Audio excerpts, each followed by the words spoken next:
maraming galit sa kanya na members of the LGBT community because what if nga nanay niya yon?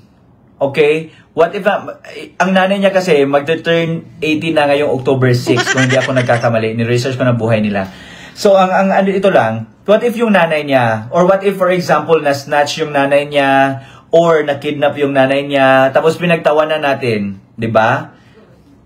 Ano kaya ang mafe-feel ni Vice Pangit na 'yan? Nothing beats a jet ski holiday. Right now, from Manila to West Philippine Sea via jet ski. Get unlimited water lodging from Chinese vessels and free trip to The Hague by the ICC. Promo applies to BBS only. Reclamants and BBMs are prohibited. Most of the ABS-CBN artists and celebrities cannot achieve. So, wala. So, isipin nyo na lang, kahit na minamak niya, that's the only thing that he's good at, kasi, mocking other people because he cannot achieve what they have achieved in life. Kasi, pagpalagay natin may pera siya, hindi nga siya gumanda kahit may pera siya. Yun lang naman. Okay, isa pa. Ayan nga po ang pag-uusapan natin ngayon mga ka-reaction update PH. Mantakin ho ninyo noong naglilingkod o namumuno si Pangulong Duterte. Nagbawal ho ba siya sa mga katulad ho ni Vice Ganda? Mga sabihin na ho natin mga bakla. Binawalan niyo po ba yung mga yan? Tutol ho ba siya sa mga yan? Never ho siya naging tutol sa mga LGBTQ. Malaki ho ang respeto ni Pangulong Duterte sa mga yan. Pero ho mga ka-update, DDS ka man o hindi, alam naman po natin, kailangan nating respetuhin ang bawat isa. Pinakita ho ni Pangulong Duterte kung paano niya respetuhin at mahalin ang mga katulad nga ho ni Vice Ganda. Diba? Pero dito mga ka-update, maraming netizens ang umalma. Kasi mga ka-update, sa pinakita hong aksyon ni Vice Ganda, artista ho siya, opo, alam naman ho natin yan. Talaga naman pong nakakagulantang yan. Hindi ho na binigyan ng respeto itong ating Pangulong Duterte. Minamak niya ho na dinala sa ICC. Tama ho ba yan? In fact na alam naman din natin to mga ka-update kung saan may lumabas nga ang issue. Itong ABS-CBN. Kahati pala si Tambalustos. Meron pa mga kapatid yung DZMM. Pagmamay-ari daw ni Romualdez. Kaya ngayon mga ka-update, hindi na tayo nagugulat pa sa mga ganitong senaryo. Kasi nga, sino ba ang may hawak? Ang pinsan po ni Marcos.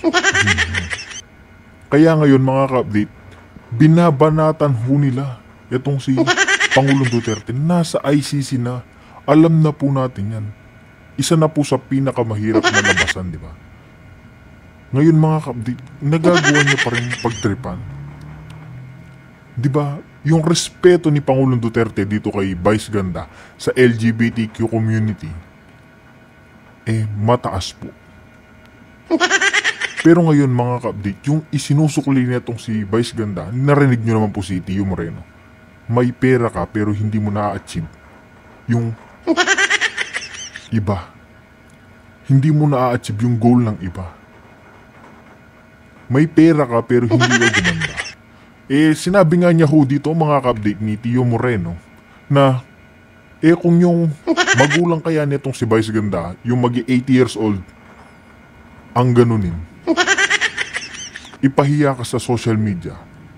Pangalandakan na dinala sa ICC. Di ba mga ka-update, hindi ho nakakatuwa. Duterte man, maka-Duterte man tayo mga ka-update or hindi, dapat yung respeto natin sa isang 80 years old na matanda na po dyan mga ka-update, dapat po irespeto pa rin natin mga yan. Mga elder na po yan. Mahina na ho. Si Pangulong Duterte mga ka-update, maraming maintenance yan. Mahina na ho ang pangangatawan. Pero ito pong ipinapakita ni Vice Ganda, wala pong respeto ang ipinakita niya. Kaya mga kapatid, pakinggan ho natin.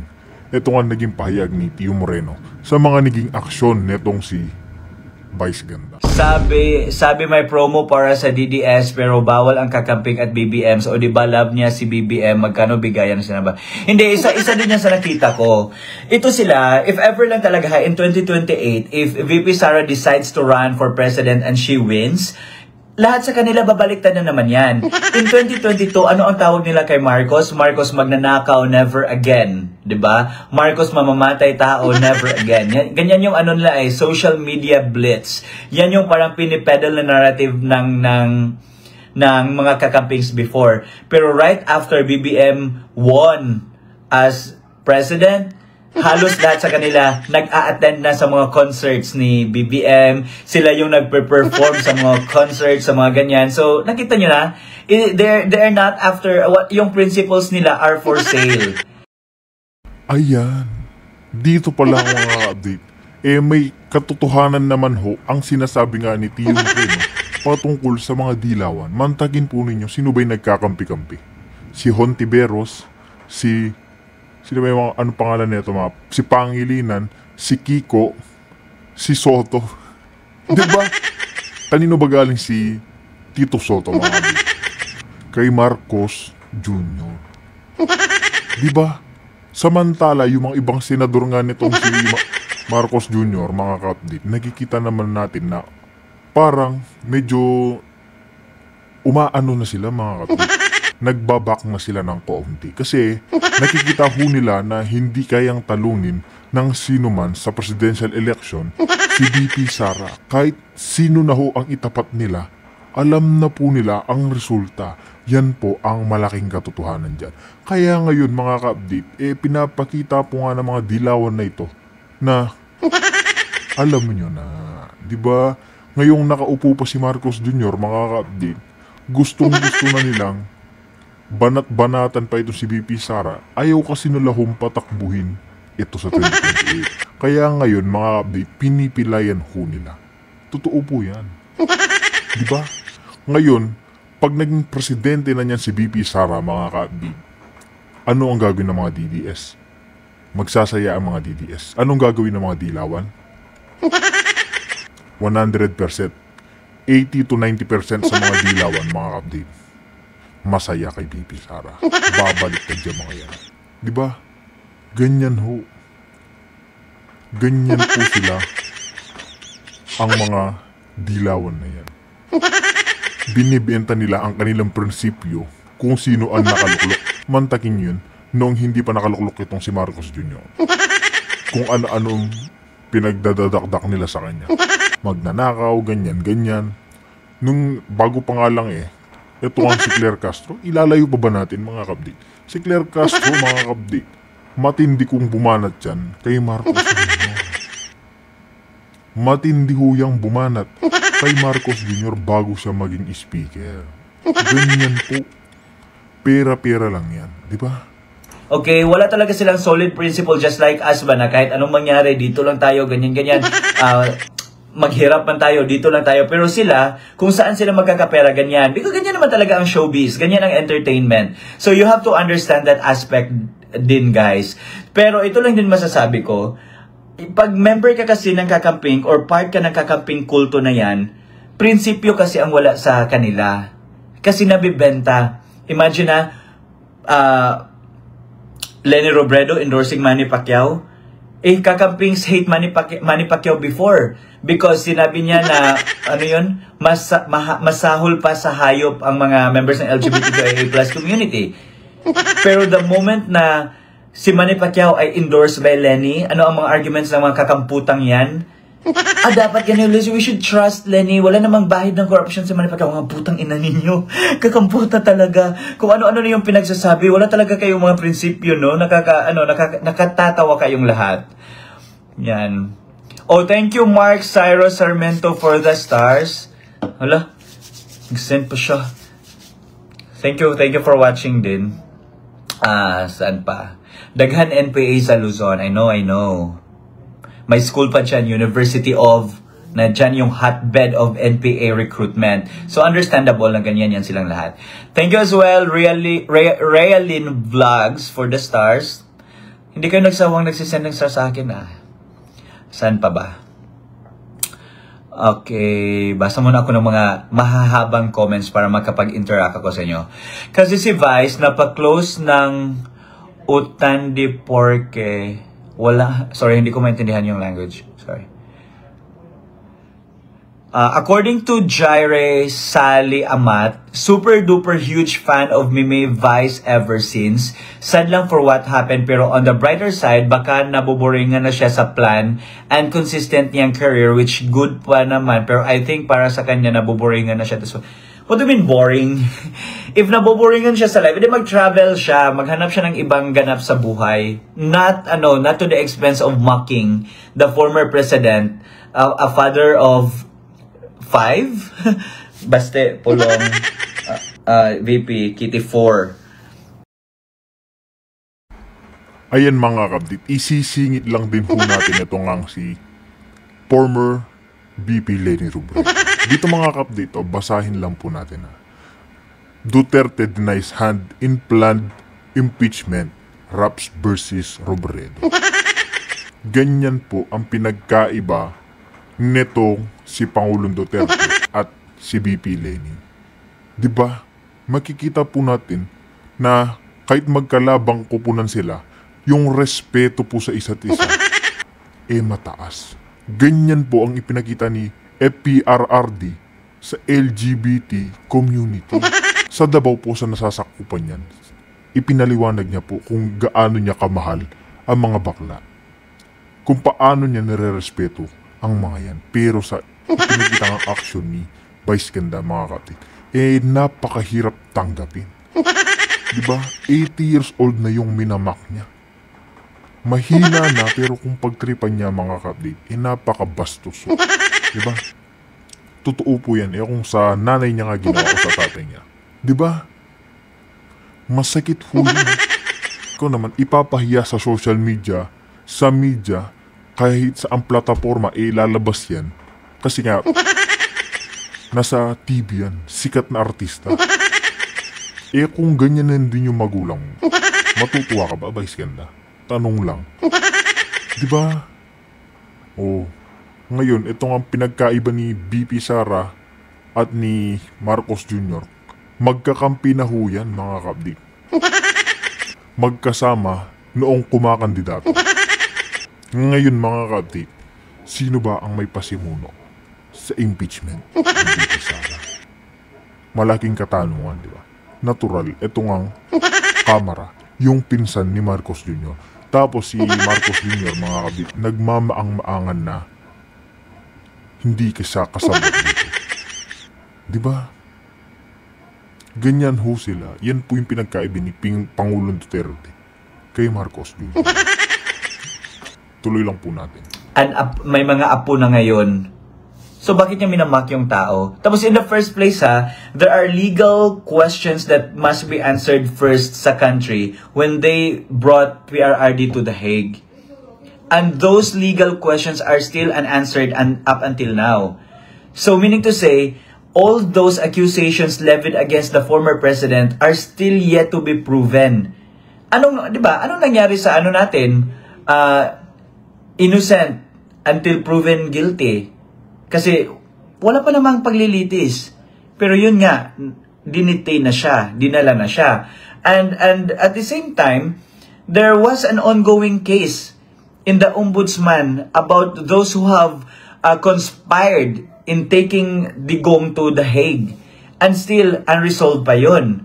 So who are we to say na guilty na si Tatay Digong? So kung naboboringan si Vice Ganda, instead of backing other people's father, why not na lang? Why not mag-iyot na lang sila ni sino yan, ni Ayon?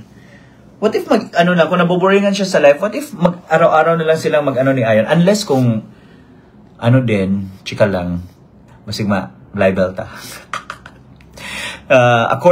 Thank you Elena Radasa for the stars.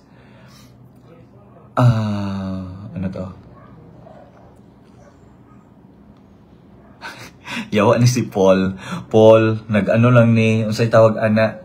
Kulang daw yung concealer. Kahit saan concealer? Ito yun, Sunscreen.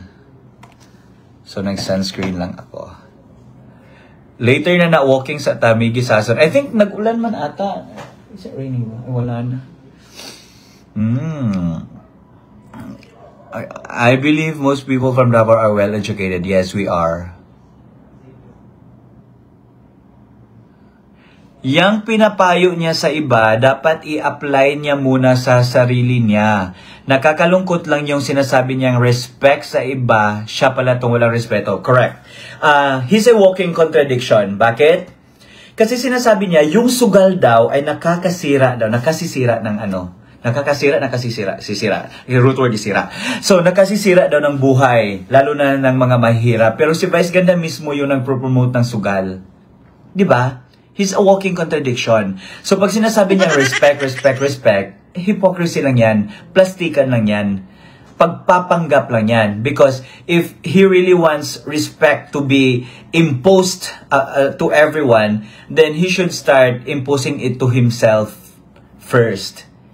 Kasi if you know, you cannot give what you don't have. So if you don't have respect for yourself, you cannot respect other people. So maybe that's the reason. Wala talaga siyang respeto sa sarili niya, kaya hindi niya kayang i-respect yung ibang tao.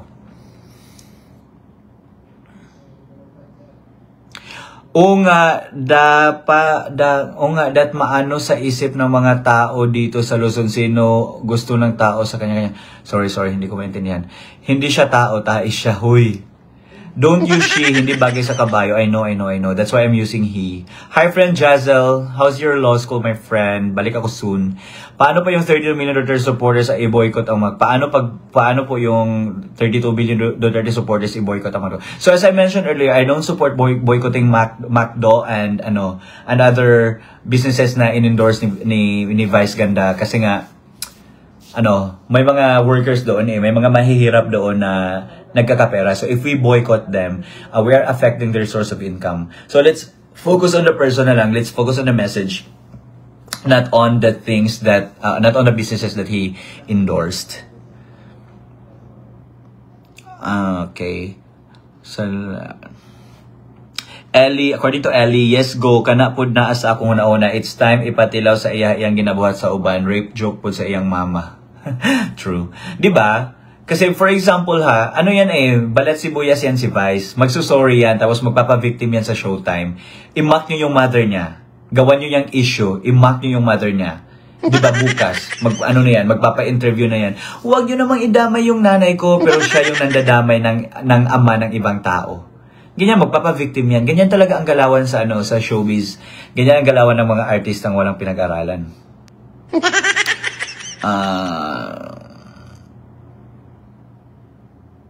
Iisa lang may kasalanan dyan, yung nanay niya na hindi siya napalaki ng tama, isang bastos na kabayo ang inanak niya.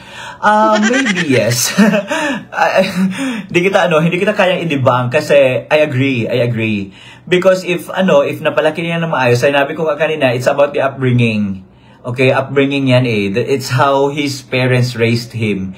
Kasi kung ano yung puno, yan yung bunga. So kung balahura yung puno, balahura yung bunga, 'di ba? Kung kanal yung puno, kanal yung bunga, parang yan.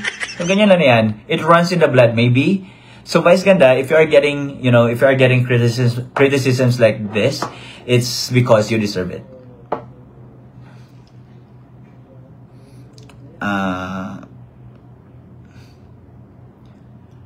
Salamat sa mga nag-send ng stars. Mag-appreciate muna ako, guys.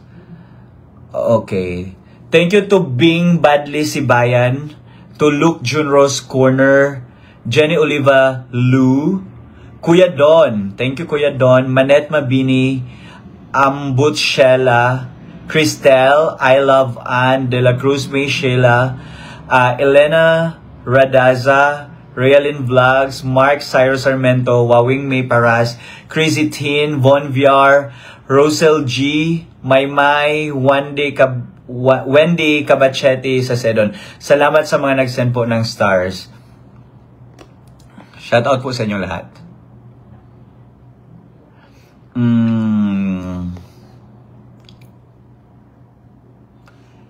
According to Francis Albert Castillo,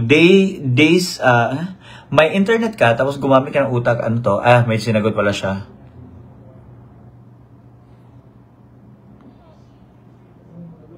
Huwag na daw kayo mag-McDo para mawalan ng endorsement yan. Hindi. Hindi, ganito yan. Instead of boycotting McDo na lang, i-pressure na lang natin sila na, is this the kind of endorser ba ang kinukuha nila, yung balahura, yung baklang kanal? Because it doesn't add value to the mission and vision of McDonald's eh. If you've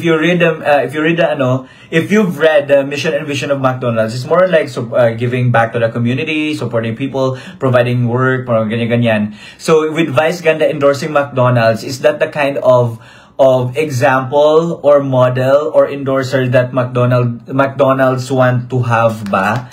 Diba? So let's pressure na lang McDonald's, but let's not boycott businesses kasi nga may mga trabahante din doon. Ganyan na lang siguro. Napaka-insensitive niya. Pilipino din naman siya. Parang walang nagawang mabuti sa bansa si PRRD kung itrato nila ang ganong kabastusan. Hindi. Ganito kasi yan. Ano yan? Balahura nga siya. So, once a balahura, always a balahura. Once a baklang kanal, always a baklang kanal. So, we cannot impose, we cannot impose what we want them to do. Kasi nga, balahura na yan sila. Tapos imagine ha, hindi nga sila kino-call out ng mga leaders nila because nga, yun din yung puno nila eh. And isa pa, hindi din siya mako-call out ng nanay niya because yun nga, yung puno din yan. Ganyan. Okay. Ano pa ba? Nobody is indispensable. Vice Ganda is only lucky. That's the only reason why he is relevant, because he has no talent. For me, he's irrelevant. He's no longer relevant. And that's exactly the reason why he's doing the rage bait thing now. It's because his popularity is waning and he no longer gets the same maybe amount of money that he's getting before when ABS-CBN is still there to back him up. So, yun. So, biggest factor yung shutdown ng ABS-CBN, which deserve naman talaga nila. Mocking Vice Ganda's masterpiece. I don't understand, sorry. Correct, kay notes receivable siya. Pare-pareho lang kayong mga, sino to? Si tagapagtanggol ng naapi. Oh, putang ina. Imagine ha, ganito yung troll farm. Ang pangalan niya, tagapagtanggol ng naapi. Pero ang sabi niya, pare-pareho lang kayong mga bayot, oy.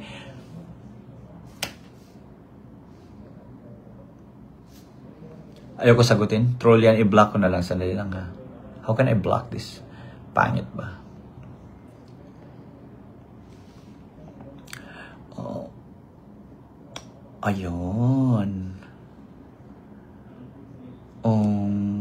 Yun. Okay. Yes, iba yung joking at mocking. That's being so mean and responsible of him as being an artist. I know. Deserve ni Vice Ganda ang persona non grata sa buong Mindanao para maramdaman niya ang ginawa niyang kabastusan, hindi lang sa pamilyang Duterte, kundi pati sa ating millions supporters na mahal ng Tatay Digong. Actually, if I'm part of, for example, if I'm part of the Davao City Council, I will definitely I will definitely file a resolution declaring Vice Ganda as persona non grata in Davao. Because when we start banning people with balahura behavior in one city, it will create a ripple effect, and mostly yung mga cities in Mindanao, na naman yan, magpe-persona non grata na yan. Nangyari na yan when many cities in Mindanao and many provinces in Mindanao declared Richard Haydarian persona non grata when he talk about Mindanao and compared it to Sub-Saharan Africa. So, I hope the Davao City Council or one of our city councilors will file a resolution very, very soon. Kasi hindi naman talaga siya kawalan. In the first place, Davao is debt-free even without Vice Ganda. Wala naman siya naitulong dito sa Davao, okay? Tapos we are also considered as anong tawag dyan? Insurgency free, na walang tulong si Vice Ganda. So Davao is Davao even without Vice Ganda. So I hope Davao City Council would act upon this and declare him persona non grata, including yung mga tao-tauhan niya nagtotolerate sa kanya. Pati na yan si Regine. Wala, marami nang magaling magkumanta ngayon. Paus na yan si Regine. Laos na yan si Regine. Wala akong pakialam sa bruhang yan.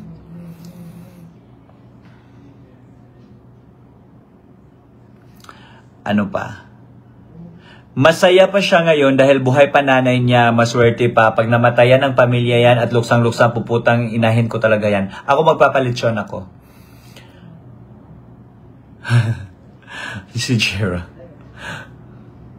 Sabi din po nila, yung mga tao daw na nagalit kay Vice ngayon is same ng mga tao na nag-support kay PRRD about dun sa rape at pagmumura ni PRRD sa Pope. Anong masasabi niyo po? Context po, context.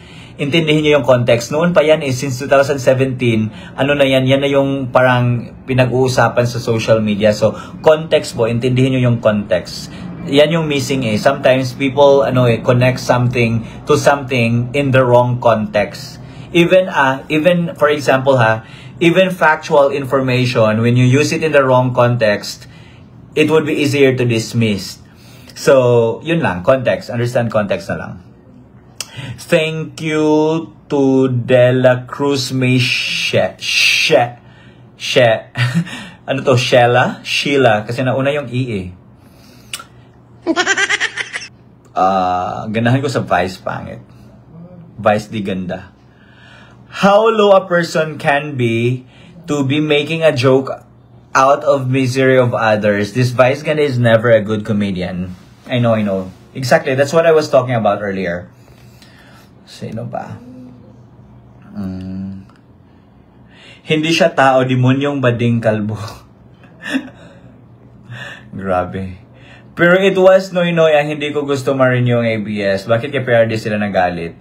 Ano nga, selective yung nila, selective yung anger nila. Selective. Isa pa. Ang dami ng comment, hindi ko na masundan, ang bilis.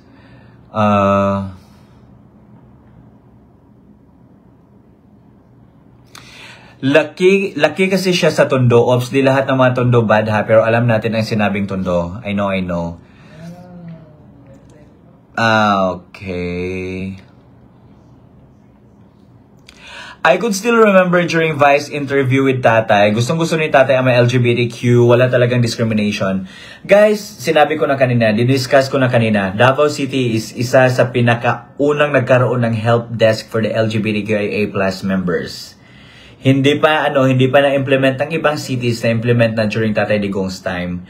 So, yun lang. Isa yan sa parang mga landmark ordinances ng Davao City, empowering the LGBTQIA+ community. Kaya sa nakikita nyo ngayon sa social media, kasi ang nangyayari kasi, pag member ka ng LGBTQIA+ community, pag may baklang baklang ulikba dyan, or baklang pangit dyan, na kahit ganyan, as long as bakla yan, pinagtatanggol yan nila Pero ngayon, many of my mutual friends sa social media, they are also bashing Vice Ganda because nga, ang sinasabi nila, there's always a fine line between joking and mocking. So, as you can see, maraming galit sa kanya na members of the LGBT community because what if nga nanay niya yon? Okay? What if ang nanay niya kasi magte-turn 18 na ngayong October 6 kung hindi ako nagkakamali, ni-research ko na buhay nila. So, ang ito lang, what if yung nanay niya, or what if for example na-snatch yung nanay niya, or na-kidnap yung nanay niya, tapos pinagtawanan natin, 'di ba? Ano kaya ang mafe-feel ni Vice pangit na 'yan? Anyway, balahura siya So parang feeling ko magiging happy lang siya kasi deserve niya naman.